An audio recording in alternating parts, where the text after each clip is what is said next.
రాజశేఖర్ గారు, రాజశేఖర్ గారు, పాలండి.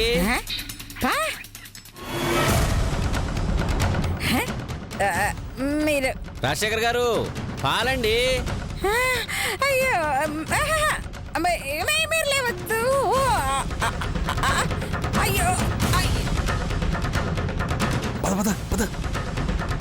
రాజశేఖర్ గారు, పాలండి.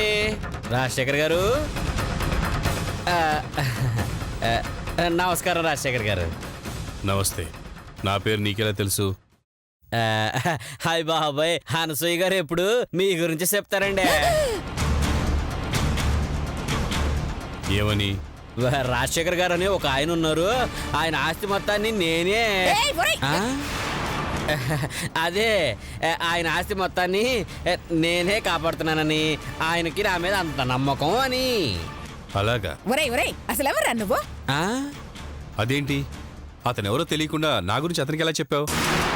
అంటే వాడికి మా అమ్మకి పాల విషయంలో కొంచెం గొడవ జరిగింది. అందువల్లే ఎవర్రా నువ్వు అంది. అంతేనండి. అవునవును, పాలలో నీళ్లు కలపద్రా అంటే వాడు కన్నీళ్లు కలుపుకొచ్చాడు సార్. నా కన్నీళ్ళు కాదండి, మా గేద కన్నీళ్ళు. దాంతో అమ్మగారికి ఆవేశం వచ్చేసి ఇంత పెద్ద పేడేసారండి. అదే గేదె పేడ తీసుకుని నా మొహాన్ని వేశారు. దాంతో నాకు కోపం వచ్చి ఆవిడతో పలకడం నేను మానేశాను. అవునండి, ఇంతకీ మీ మనరాలు చూసారా?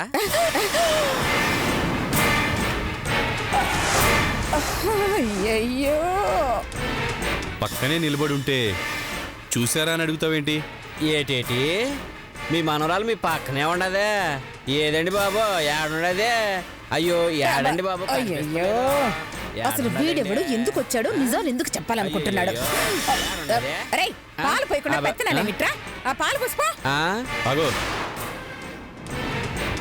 పక్కనే గీతని పెట్టుకొని కనపడట్లేదు అంటావేంట్రా? ఊకోండి బాబు, మీరు గీతను ఎప్పుడు చూసారో? నేను 6 ఏళ్ళ నుంచి చూస్తున్నాను. ఆ మాత్రం గుర్తుపట్టలేనా? ఈడ గీత లేదండి.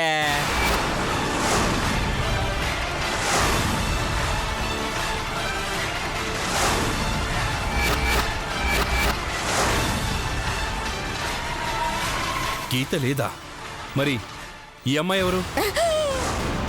చచ్చా, ఈ పాలడు అనసూయని అడ్డం గిరికిచ్చిండుగా. నీ పని అవుట్ ముస్లి. అది ఇంకెవరో శ్వేత. శ్వేత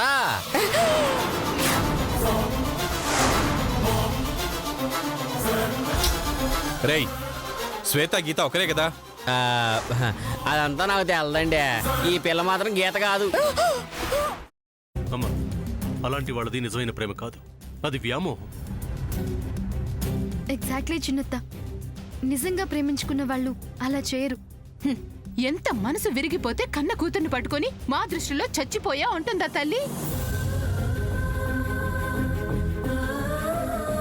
అది సరే అమ్మా, తన కూతురుతో తన మాట అనేటప్పుడు ఆమె మాటల్లో వ్యథ, కళ్ళల్లో బాధ గమనించావమ్మా? పెద్దబాబుకు బర్త్డే విషెస్ చెప్పు కూడా వెళ్ళాం కదా. ఊరికే ఎలా కాలిపోతుంది? మంట పెడితేనో పడితేనో తగలబడుతుంది.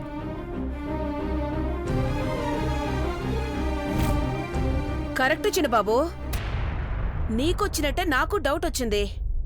పార్వతే షర్టును తగలబెట్టిందనుకుంటా.